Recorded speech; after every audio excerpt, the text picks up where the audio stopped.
You guys, lately I'm obsessed with phrasal verbs. Also, my actual students in classes have been asking for more and more phrasal verbs. Today, I'm gonna describe the difference between phrasal verbs, idioms, and slang. And then I'm going to talk about three verbs in particular. I have a beautiful Italian student, and last week she asked me about three verbs in particular, and the conversation got crazy because it just turned into phrasal verbs, phrasal verbs, phrasal verbs. What's a phrasal verb? A phrasal verb is a verb plus a preposition. When the preposition is added, it changes meaning. The original verb changes to a new meaning. For example, pick. Alone, pick means choose. Like, I pick you. I choose you. I pick Pikachu. I choose Pikachu. I've been so lonely. I'm gonna throw up. No. He should have picked Charmander. Duh. If you take pick and you add a preposition like up, for example, then everything changes. Now you have a phrasal verb, and these can have one meaning, two meanings, three meanings, four meanings in this case. I picked up my sister from school. I picked up a little Thai language when I was studying abroad or working abroad. The airplane picked up speed, and I picked up the pen off the floor. Yeah, it's a headache, right? They're usually two words, phrasal verbs, but sometimes they're three. And there's other grammatical rules, like some phrasal verbs are separable, and some phrasal verbs are not. They're inseparable. Some phrasal verbs, like pick up, you can separate them with an object. So for example, I picked up my sister from school. I picked my sister up from school. It's possible to do both. My God, there's room for everybody. Other phrasal verbs you count. For example, pass away, which means die. My grandma passed away 2 weeks ago. You can never split that up. You can't put an object in there. My grandma passed it away, passed her away. It will never work. And it's like vocabulary. You kind of just have to memorize, which ones are separable and which ones are inseparable. Sorry. Phrasal verbs can be two words. Sometimes they can be three. And this is unlike idioms. Idioms can be one word, like rusty. My Portuguese is rusty. Ugh, I really need to study. And some idioms are like really long. So for example, my dog. My dog's behavior is so bad. Every time a stranger comes over, he jumps all over them. I really need to nip this behavior in the bud. It's really long, right? I know. But one similarity between the two is that, you conjugate only one part. In a phrasal verb, you conjugate the main verb. In an idiom, you also only conjugate one word. But in an idiom, sometimes you have to look for it a little bit. It's kind of hard to figure out which word to conjugate. So it's raining cats and dogs. It was raining cats and dogs. It has been raining cats and dogs. It might be raining cats and dogs. Yeah, you kind of have to do a little work. Another similarity is that phrasal verbs and idioms are pretty constant in meaning globally, geographically, historically. They haven't really changed meaning for a long time. So if you say you need to nip it in the bud, somebody from the UK would probably understand that, the same as someone in Australia or the US or South Africa. Most of the time, like 99% of the time. I'm not going to say always, because always is a dangerous word in grammar.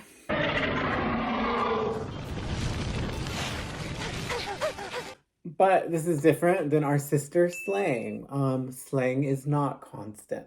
Slang changes across time, across regions of the world, across cultures. English speakers in New Zealand use different slang than Americans do.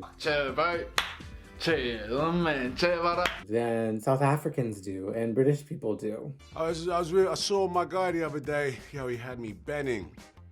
Slang goes out of style pretty quickly. So I think of the word lit, for example. In the US, I don't know, it was like 2012. People would say oh my God, this party is lit. Or bro, he's so lit. I think it means amazing or awesome or really good, or maybe even drunk or high. See, I don't even know. I don't remember. And right now, a slang I think of is when it's really funny. People say, I'm dead, or I'm dying, or I'm crying, or I'm screaming. Yeah. But in 10 years, we probably won't say this, right? I mean, I hope not. Hopefully by that time, we will have moved on. Did you like that future perfect I just used?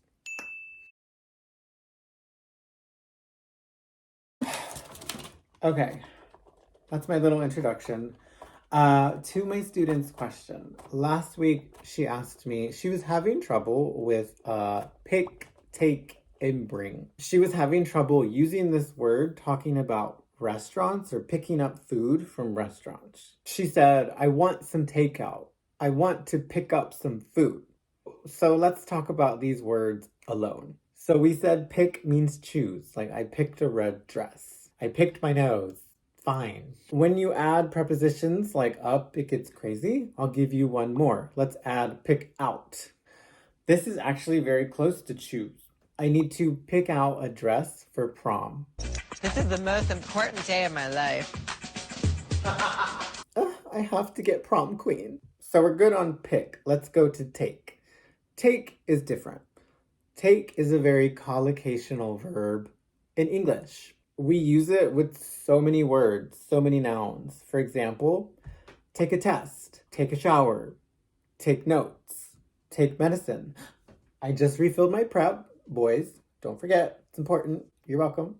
We take someone to school. Okay, so there's a lot of collocations. And then when you start adding prepositions with take, it gets crazy. Take out, I would like to take you out on a date. I need to take out the trash. Don't talk about yourself like that. Take up. I recently took up tennis. Wimbledon, here we come. Take over. The weeds are taking over my garden. Or Daenerys Targaryen will take over the 7 kingdoms. Dracarys. Take in. Like I need to take in these pants. They're a little too big right now. And then we have the noun. Take out. Do you want to get takeout tonight? This is also interesting about English. Sometimes something sounds like a phrasal verb and it looks like a phrasal verb, but it's not. You stick the two separate words together and it becomes a different noun. Another example is make up. Make up separately is a phrasal verb. Like, for example, my friend and I got in an argument. We need to make up. But as the noun, makeup is like, makeup. It's giving Elf, Sephora, Morphe, Miss Jeffree Star. Hello, God? Yeah, everything's fine. I'm controlling the earth and everyone loves me. Bye. And finally, we have bring. Bring me my champagne. For phrasal verbs, the only one I could really think of is bring up. Like, for example, to bring up a child, to raise a child. It takes a lot of money and patience to bring up a child. I was brought up to know right from wrong, to have good manners. So let's bring it all together. My student was having trouble.